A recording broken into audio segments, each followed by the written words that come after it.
Hello everyone, and welcome back to the Scottish Disney Cars Collector YouTube channel.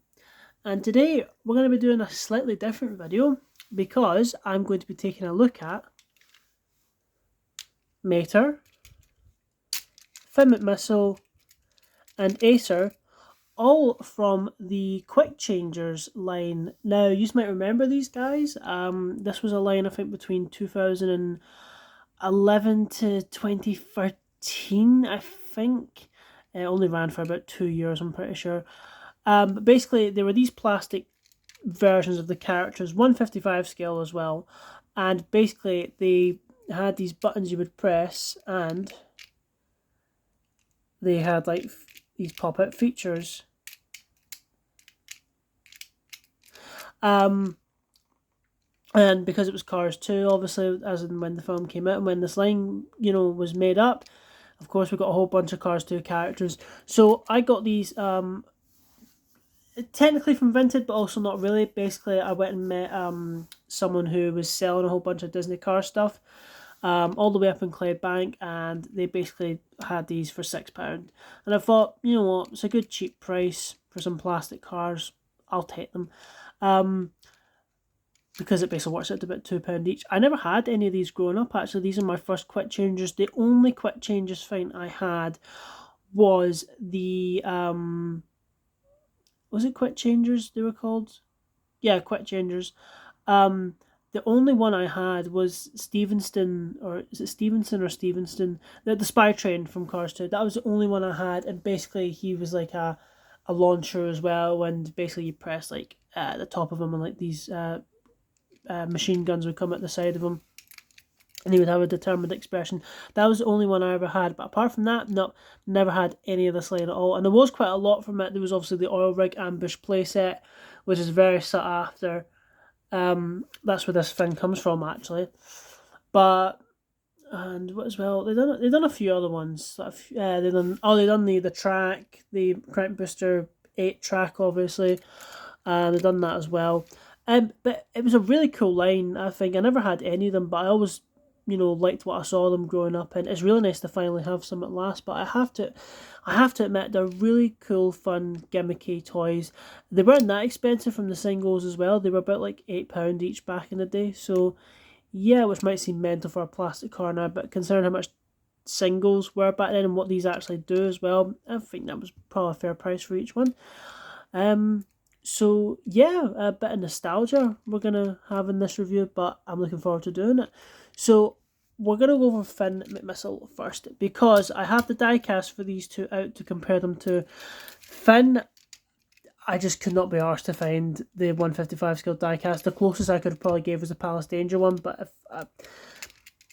even that, I just did not have the time to find him or my Thailand 155 scale version. So no comparison for Finn in this video, which is also fine because it will save some time for my camera space. So yeah, anyway, here is Finn McMissile. So he's from the Oil Rig Ambush playset. I don't believe this guy ever came out as a single. The single one I know had karate wheels. Is basically based off that scene in the film where he's about to fight off Fred Pacer and Rick Trunkoff. And he also goes like, "Hi, yeah," and basically the wheels would pop out on him and the expression would change. There was also another one which was the hydrofoil version, which was pretty cool actually. And basically, well, the hydrofoils would come down and then he would also go back up. And I think that's really fucking cool actually. And that was accurate as well because the tires are sticking out on that version.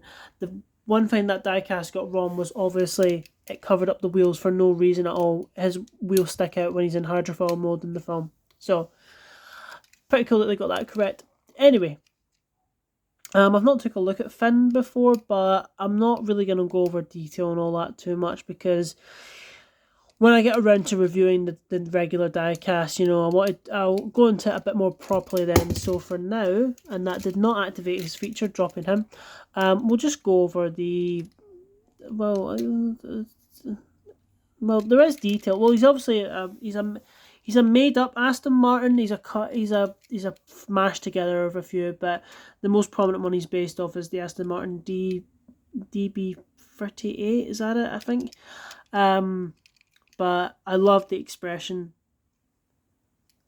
that sort of like classic like spy sort of smug expression. You can imagine when like his side wheels like that or something are coming down. Really cool. I do like it. He's got his smile there, and obviously it's not as detailed as the 155 scale diecast would be. Obviously, he does have his obviously side view mirrors, but they're just sort of lumps. They're not really picked out in any sort of detail at all. But you've got his M there for McMissile, and then obviously his grill, and his wheels, and yeah, it's not really too much to go over. I'll go over more in the diecast review. But you've obviously got 314 Finn McMissile, which is obviously the 14th of March, and that is Michael Caine's birthday, which is pretty cool. The date stamp reads 3443, so that's telling me he was produced on the 344th day of 2013. So even though it says 2012 Mattel on the bottom, very strange. Okay, this might be a re-release then. I'm not too sure. I'm sure that Oil Rig Ambush playset came out in 2012, and I don't think they ever re-released this guy as a single, so I'm not too sure to be honest, but that's what the date stamp says. Anyway, obviously the feature is the quick change in action, so you press this button on the back of his back window, and it changes the expression.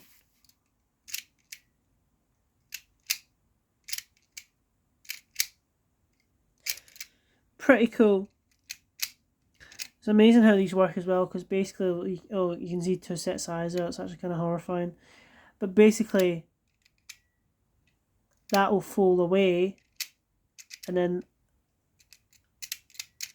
a new one will pop through. So this is not really accurate to the film at all. He never appears like this. It's obviously meant to be based off his weapon mode, and I guess it would have been too tricky to have weapons come out these side bits, because I've just actually noticed the detail on the guns. That's what they're clearly based off. They're meant to come out this, these ones that come out the side here. He's obviously got his rockets which come out his headlights, but that's clearly what it's trying to be. And yeah, it does look pretty cool. I mean, it's nice to have like weapons that I guess come out. The from underneath the hood.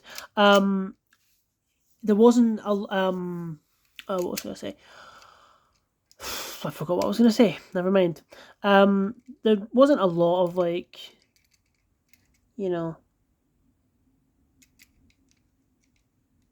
So I don't. That's what I remember what I was gonna say. What it reminds me of is that large plastic fin they done, which had the pop-out weapons on the front, the rocket came out the back, and then obviously the spy glasses. That's what it reminds me of, and I imagine that's what they tried to base it off. This is very likely based off concept art, so yeah. But you get the idea. I guess it just would have been too hard for them to come out the side. But yeah, basically there are his weapons that pop out from the sides, but they're popping up from the front. And yeah, it looks pretty cool. And I like how his expression changes from sort of like, determined eyes, and yeah, still got that smile, and then just back to his smug looking one. It's very cool, I think. And it's just fun to flip back and forth as well. And obviously, if I can try and show us an example without chipping something.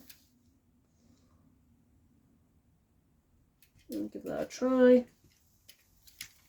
Piece off the crisscross Thunderhole track. If you crash these hard enough, the weapons do pop out. Try that again. Hopefully the camera caught that. But yeah, basically you can oh, just dropped that.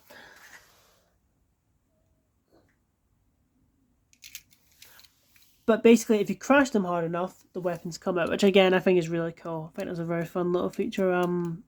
Just if you drop them hard enough. Probably isn't a good idea because it's all the way over here. Yeah, they come out. So you get the idea. But I think that's very, very cool. Anyway, yeah, Finn's great. He's my favourite of the three, definitely, because the other two, got problems with them, which I'll come on to. But yeah, very cool version of Finn. Right, next up is Mater, and I'll just say this, I would like this guy a lot more if he actually worked a bit better.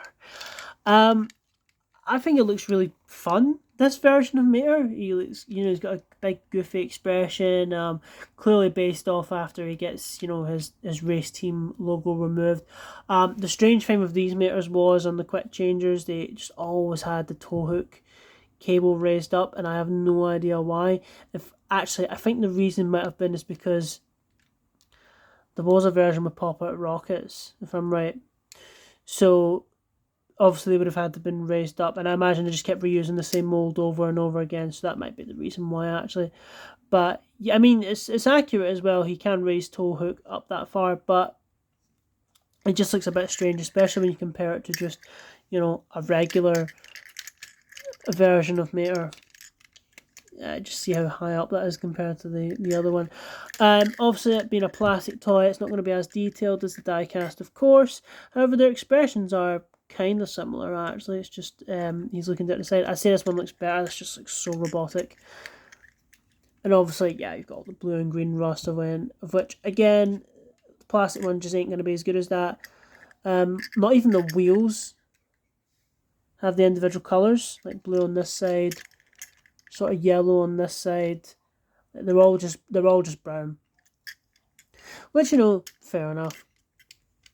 Like, all the correct details are there. It's just not as not as well painted as the die-cast, I guess you could say.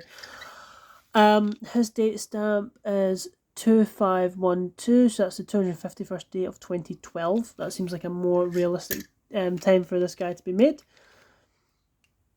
So 2011 Mattel, okay, so it's probably been, like, they always put the year before on their products, so okay, it probably was in 2012 then.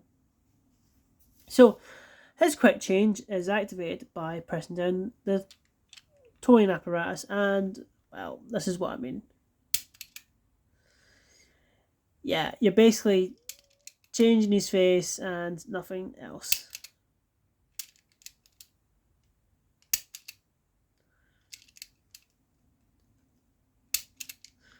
Because there comes one now. What should happen is both of these sides should pop out with these machine guns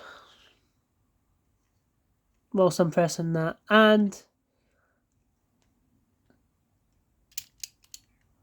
well, there you go. He's a happy trigger car. Yeah, obviously these should fold up. Now, when you do that back in this mode, what's amazing is they actually, like, if you shake this, they do stay in there, which is nice. And also pressing that, well, they should both come out. However, of course, if you do that, they're just going to keep falling back in and out. So from what I can tell, basically just the mechanism and just in here, if I put the flash on. Yeah, the mechanism is just very weak. I just don't think it's as hooked up as it should be anymore. So it's clearly been played with this too much, but yeah. But it does stay in when you do that, however. Actually, I've just realised if you have one out and then that, should it come out? Possibly. If I try that. No, okay, it doesn't work on that side, never mind. Yeah. The mechanism just doesn't quite work, obviously. Which is a shame. It does bring this guy a little bit down for me. However, they've never done a die cast of Mater with machine guns. Now again, this is not accurate. They should obviously pop out like in this area, but it's close enough. Anyway, I like how this looks a lot. I think the expression on that is really cool and it looks mean. But it's just, yeah, it's not quite, you know, it's not quite there, unfortunately. It's not really working as well as it should anymore. Which is fine, you know, for the age. That's to be expected. But again, if I drop him, well, amazingly, they both came out and they changed his face. So I guess it works if you just drop him really hard. I'll try that again. Yeah, worked like a charm. Okay, just drop him really hard then and he'll be fine. But yeah, anyway, that's Mater. Do like him.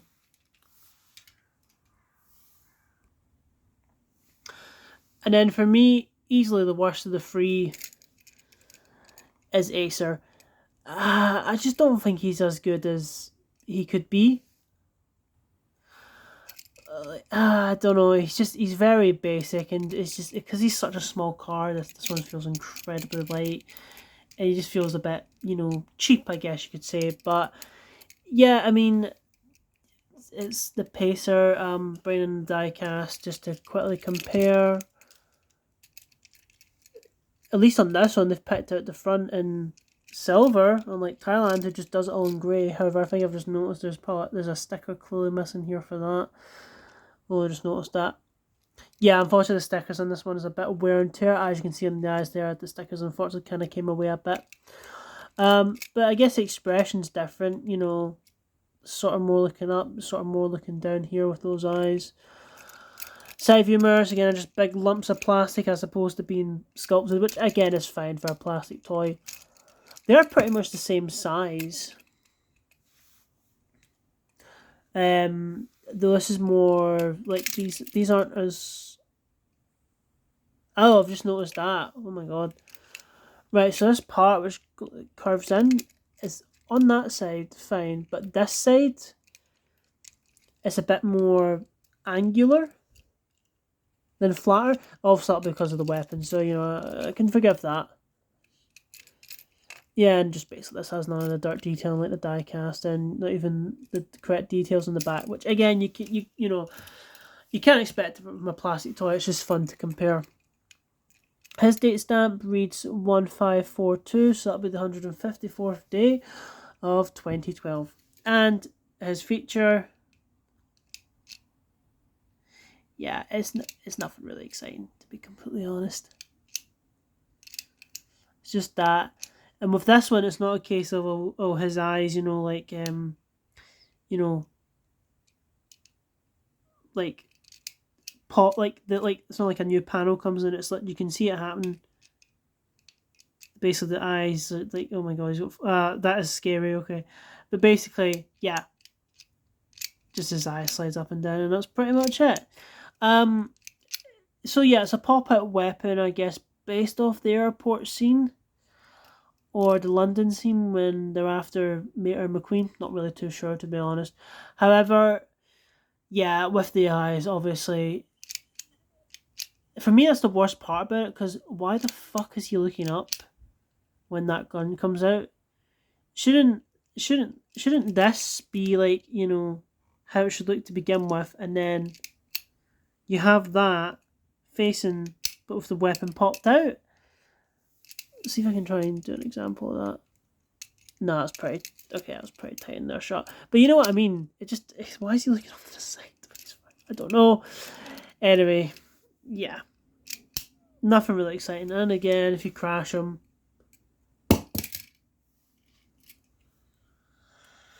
pops right out. But yeah, for me, Acer is the worst of the three. So that essentially wraps it up, everyone. I just thought it'd be a quick, cool, fun little video. I've just shown off these quick changers. I do like them a lot. I do want a few more, I have to be completely honest. I think they were very cool toys, and it just, buying these just made me nostalgic, but also made me really miss the Cars 2 days where we just had, like, just so much merchandise for it. You know, it's incredible the amount of stuff we got, and just, I just miss... I miss these days with these toys. You know, it was just great. It was a great time to be a collector, and just I just want it all back, to be quite honest. But yeah, there you go. Please bring back quick changers. Do some Crash next gens. That would just be fucking awesome. Yeah, really cool nostalgic toys, I think, and a great line. But yeah. Hope you enjoyed watching this. Thank you very much for watching, and I will see you all soon. Goodbye.